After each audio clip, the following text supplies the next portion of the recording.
ఒకసారి ఏంటి అది ఎలా చెప్తారు ఒకసారి చెప్పరా? అది అంటే క్యారెక్టర్స్ వైజ్ అని కాదు, కొన్ని క్యారెక్టర్ అంటే మనకి కొంచెం ఒక డౌన్ ద లైన్ ఒక 4 to 5 years బ్యాక్ వరకు ఒక స్టీరియో టైప్ డబ్బింగ్ ఉండేది వాటిలో.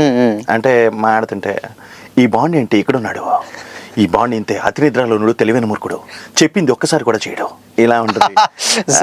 లేదంటే డిస్కవరీ ఛానల్ అక్కడికి వెళ్తుంటే నాకు దారిలో ఒక పాము ఎదురైంది, ఈ పాము ఏంటి ఎంత పొడుగుంది అనుకున్నాను, అది త్రాజ్ పామా నల్ల త్రాజా, అది కనుక్కోవడానికి నాకు చాలా సమయం పట్టింది.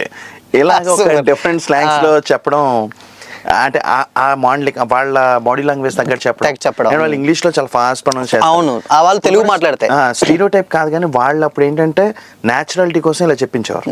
ఓకే, సీరియల్స్ చెప్పేవాడిని, సీరియల్స్ చెప్పినప్పుడు హిందీ సీరియల్స్ డబ్బింగ్ చెప్పేవాడిని. అది ఎంత ఇన్ఫ్లుయెన్స్ చేసిందంటే, ప్రియా నీకోసం నేను ఎందుకు ఎదురు చూస్తున్నానో నీకు అర్థం కావట్లేదు, ఇలా ఉందంటే ఇంటికి వెళ్ళి అమ్మా అన్నం పెట్టా, ఏంట్రా నువ్వు, అది ఏంట్రా నువ్వు అక్కడ డబ్బింగ్లో చెప్పే లాంగ్వేజ్ ఇక్కడ మాట్లాడుతాను. తర్వాత కంట్రోల్ చేసుకుని మామూలు రెగ్యులర్ సీరియల్స్ చెప్పడం.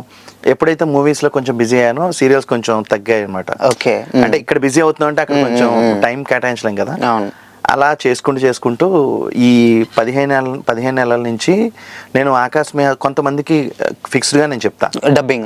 ఆకాశ్ మెహద్రా సినిమాలో కాశీ వెంకట్ అని ఓకే ఓకే బాగుంటాడు, సూర్య గారు బాగా, తెలుసు నేనే చెప్తా